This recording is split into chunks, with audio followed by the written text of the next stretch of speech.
Ayan mga boss, kumakain na sila. Ayan, may pagkain pa rito. Nandun sa mga brown. Ay, pinagod nyo ko kakahanap sa inyo. Mahirap na magpa-uwi mga boss pag ganito. Pasensya na po. Sana hindi sila umalis dito sa lugar na to. Dito lang sila. Para lagi natin na nakikita rito. Mahirap po kasi. Dito. Kain na lang dito yung mga brown. Kasi may pagkain pa naman dyan. Ayan sila. Dito yung dalawang brown. Mama Dog, huwag mong kuhan yung anak mo. Wala, nahirapan ako maghanap sa inyo. Mga pasaway kayo. Kumain na doon. Ayan ang pagkain nyo. Kain doon, kain doon.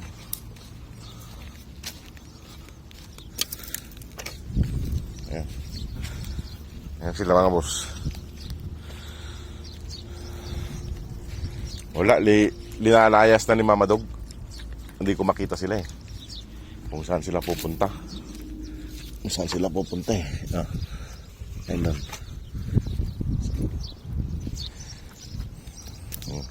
Mga gutom. May mga naglayas na. Dinadala ni Mama Dog.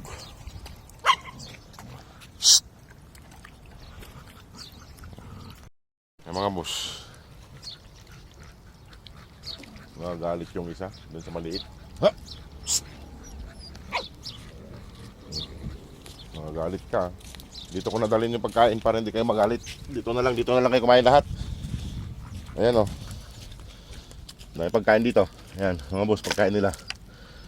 Dito na lang sila lahat. Sama-sama na sila, yan. Ayan.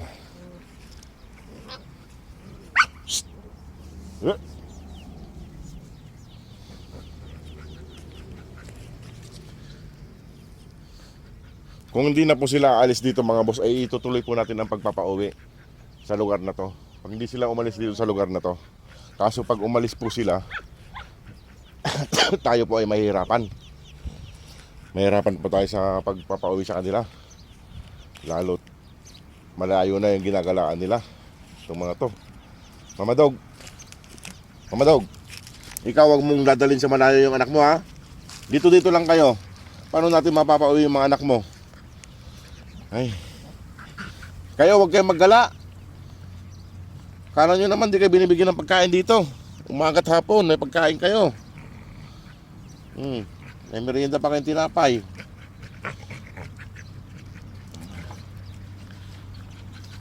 Yan mga boss yung dating pilay. Yung brown na yung dating pilay. May kunting pilay pa siya. Hindi kasi mahawakan yan. Ayan yung brown na yan may pilay. Ayan. Ay, mga pasaway. Hirap kontrolin. Naubos din nila yung tinapay kahapon, no?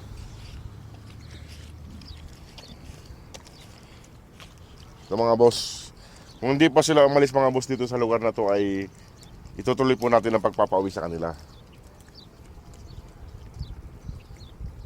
Kaya lang sinasama na ng mga brown at saka ni Mama Dog eh.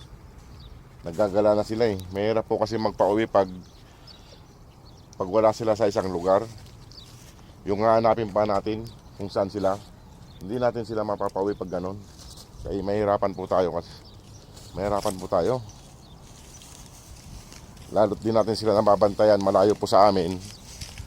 Malayo po ang akomodasyon namin sa kanila mga boss. Yan sila, mga pagod. Yung isa lang nandito na tira kanina.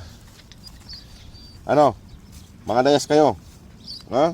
Ikaw mga layas kayo. Yung isa mata niya may pula-pula tapos yung isa magkaba. Iba-iba yung mga klase ng mata nila.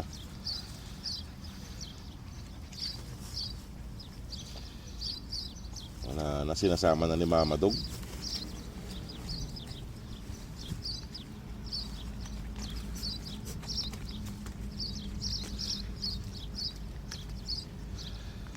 Kayo po mga boss, kayo po ang tutulong sa kanila para mapauwi ay ano pong suggest nyo sa kanila? Kasi mga naggagala na po. Mahirap na po natin kontrolin sila. Ayan sila.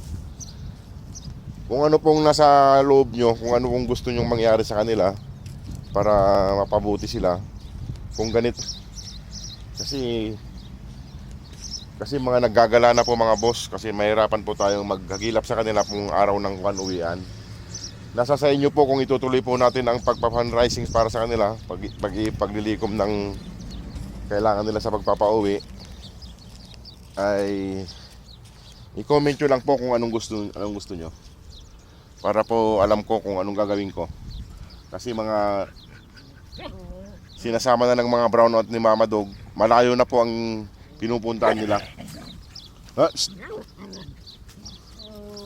Napapalayo na po sila ng pinupuntahan. Comment nyo na lang po kung anong gusto nyo. Para po alam natin.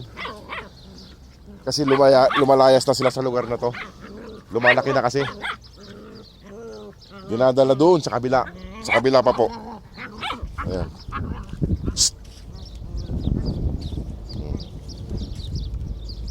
Ayan mga boss, comment nyo na lang po kung anong gusto nyo mangyari sa kanila. Kung itutuloy natin ang pagpapauwi o kung dito na lang sila. Kasi mga gala mga naggagala. Hindi ko alam kung anong gagawin ko mga boss. Kasi mga naggagala sila kasi.